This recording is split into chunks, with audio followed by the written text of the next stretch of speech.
અનન્યા જોશી, નાયબ બાગાયત નિયામક, બનાસકાંઠા.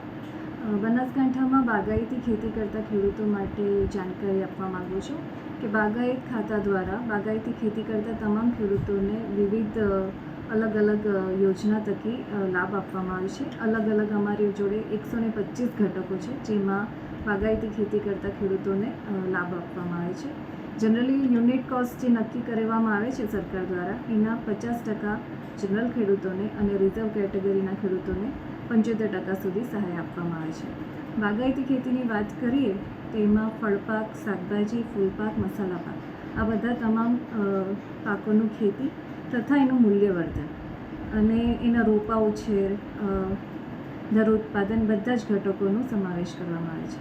અમારા ખાતા દ્વારા શરૂઆત કરીએ તો દર ઉત્પાદન અને રોપા ઉત્પાદન એમાં સહાય આપવામાં આવે છે. જેમ કે કોઈપણ ખેડૂત નાની નર્સરી કરવા માગતા હોય તો સ્વરોજગારલક્ષી બાગાયત વિકાસ નર્સરીની યોજના છે. એના સિવાય એનાથી મોટી નર્સરી કરવા માગતા હોય, નાની નર્સરી, હાઈટેક નર્સરી, 1 હેક્ટરની 4 હેક્ટરની નર્સરી કરવા માગતા હોય તો એમાં પણ સહાય આપવામાં આવે છે.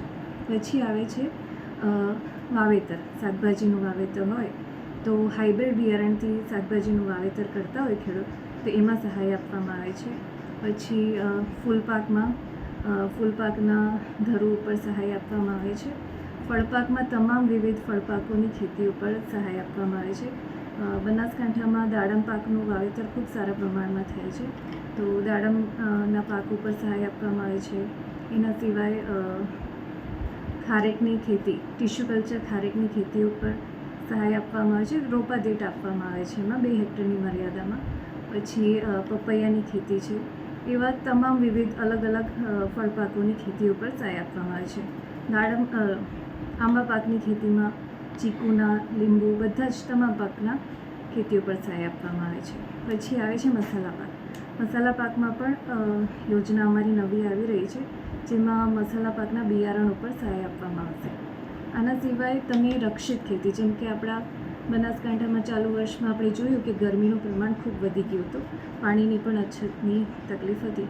એવા સમયગાળામાં તમે સારી ખેતી કરવા માંગતા હો, ઓછા પાણી અને ઓછા વિસ્તારમાં, તો તમે રક્ષિત ખેતી દ્વારા પણ ખેતી કરી શકો છો. જેમાં તમને ગ્રીન શેડ નેટ હાઉસ કે પછી પોલી હાઉસ કરીને ખેતી કરવા માંગતા હોય રક્ષિત કન્ડિશનમાં, તો તમને એમાં પણ સહાય આપવામાં આવે છે. જેમાં 1000 સ્ક્વેર મીટરથી લઈને 4000 સ્ક્વેર મીટર સુધીનું નેટ હાઉસ તમે બનાવી શકો છો.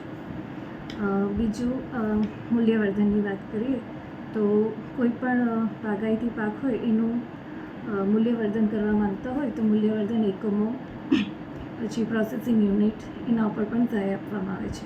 પછી ખેતર ઉપર શોર્ટિંગ ગ્રેડિંગ યુનિટ વસાવવા માંગતા હોય તો ખેતર પરના શોર્ટિંગ ગ્રેડિંગ યુનિટ ઉપર સહાય આપવામાં આવે છે.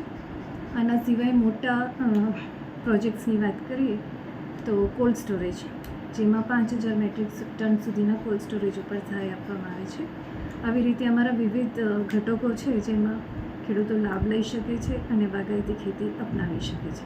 અને બાગાયતી ખેતી એક એવી ખેતી છે જેમાં ઓછી જમીન, ઓછા પાણીમાં પણ તમે વધુ નફો મેળવી શકો છો. એટલે બાગાયતી ખેતી અપનાવી ખેડૂતો માટે ખૂબ જ સારું છે. આ જે ખેતી માટે અરજી કરવાની સમય મર્યાદા અથવા સમયગાળો કયો હોય છે? અમારા ખાતાની તમામ યોજનાઓમાં લાભ લેવા માટે આ ખેડૂત પોર્ટલ ઉપર અરજી કરવાની થાય છે, ઓનલાઈન અરજી કરવાની થાય છે. આ ખેડૂત portal generally March to April 1 મહિના માટે ખુલ્લું મૂકવામાં આવે છે. ત્યારે આખા વર્ષ દરમિયાન માટેની અરજીઓ લેવામાં આવે છે.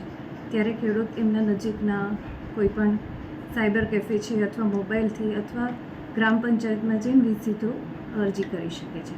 અરજી કર્યાના 7 દિવસની અંદર અમારી કચેરીએ તમામ સાધનિક કાગળો સાથે રજૂ કરવાની રહેશે. અંદાજિત દર વર્ષે કેટલી અરજીઓ આવતી હશે મેડમ? અંદાજિત અમારા કચેરીમાં દર વર્ષે 25000 જેવી અરજીઓ આવે છે, જે અમારા લક્ષ્યાંક મુજબ અમે મંજૂરી આપીએ છીએ અને ચૂકવણું કરીએ છીએ ફિલ્ડ વેરિફિકેશન કર્યા બાદ.